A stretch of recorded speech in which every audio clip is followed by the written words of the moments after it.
Aqua feed ధరలు పెంచడంపై వైఎస్ఆర్సీపీ అధినేత YS Jaganmohan Reddy ఆగ్రహం వ్యక్తం చేశారు. ఆక్వా రైతులను నట్టేటా ముంచొద్దంటూ ఎక్స్లో పోస్టు చేసిన వైఎస్ జగన్ ధరలు తగ్గించకపోతే ఆందోళన చేస్తామంటూ ప్రభుత్వాన్ని హెచ్చరించారు.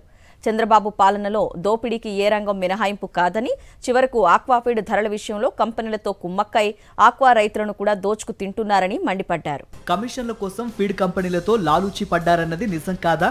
అందుకే వారు రేట్లు పెంచుతున్నా మౌనంగా ఉన్నారంటూ సీఎం చంద్రబాబుపై వైఎస్ జగన్ మండిపడ్డారు. ఆక్వా ఫీడ్ ధరల పెంపును తాత్కాలికంగా నిలిపివేశామంటూ మొసలి కన్నీళ్లు కాల్చడం కాదు, పెంచిన ఆ ధరలను పూర్తిగా ఉపసంహరింపజేయాలని డిమాండ్ చేశారు. లేకపోతే రైతులతో కలిసి ఆందోళనలు చేస్తామని సీఎం చంద్రబాబును హెచ్చరిస్తూ వైఎస్ జగన్ తన ఎక్స్ ఖాతాలో పోస్ట్ చేశారు. వైఎస్ జగన్ ఆ పోస్ట్లో ఇంకా ఏమన్నారంటే, కూటమి పరిపాలనలో దోపిడీకి ఏ రంగం మినహాయింపు కాదు, చివరకు ఆక్వా ఫీడ్ ధరల విషయంలో కంపెనీలతో కుమ్మక్కై ఆక్వా రైతుల్ని కూడా దోచుకు తింటున్నారు. తమ ప్రభుత్వంలో ఆక్వా రైతులకు తోడుగా ఉండేందుకు తీసుకున్న చర్యలన్నింటినీ నీరుగార్చి ఆ రైతుల్ని దారుణంగా దెబ్బతీశారని మండిపడ్డారు. ముఖ్యమంత్రి చైర్మన్ గా ఉండే అప్సాడాకు తెలియకుండా, దాని అంగీకారం లేకుండా కంపెనీలు రేట్లు పెంచాయని చేస్తున్న ప్రకటనలు ఎవరి చెవిలో పువ్వులు పెట్టడానికి, ఒక ప్రభుత్వాన్ని చట్టాన్ని ధిక్కరించే ధైర్యం ఆ కంపెనీలకు ఎలా వచ్చిందని నిలదీశారు. వాళ్ళు మీ వాళ్ళు కాబట్టే కదా ఆక్వా ఫీడ్ కంపెనీలు మీ పార్టీ సానుభూతి పరులవేనన్నది అక్షర సత్యం కాదా అన్నారు. కమిషన్ల కోసం వారితో మీరు లాలూచి పడ్డారన్నది నిజం కాదా? అందుకే వారు రేట్లు పెంచుతున్నా చంద్రబాబు పట్టించుకోలేదని ధ్వజమెత్తారు. అధికారంలోకి వచ్చినప్పటి నుంచి రాష్ట్రంలో అన్ని వర్గాలతో పాటు ఆక్వా రైతులు కూడా చితికిపోయారన్నారు.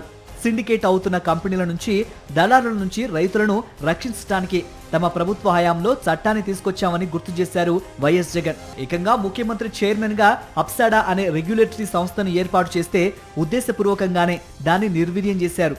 సీడ్ ఫీడ్ క్వాలిటీ ప్రమాణాలు సహా వాటి రేట్ల నియంత్రణ దగ్గర నుంచి ఆక్వా ఉత్పత్తులకి ధరలను నిర్ణయించే బాధ్యతను కూడా తమ ప్రభుత్వం తీసుకుందన్నారు.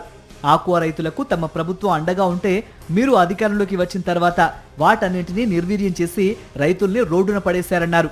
మొదటి ఏడాది ఆక్వా ఉత్పత్తుల రేట్లు పడిపోయి రైతులు నష్టపోతున్నా మీనమేషాలు లెక్కించారే తప్ప వారిని ఆదుకోవాలన్న బాధ్యతను విస్మరించారని పేర్కొన్నారు. ఇప్పుడు ఫీడ్ రేట్లు పెంచి చేస్తున్న దోపిడీకి వత్తాసు పలుకుతున్నారు. ఇది రైతులకు మీరు చేస్తున్న అన్యాయం కాదా అని నిలదీశారు.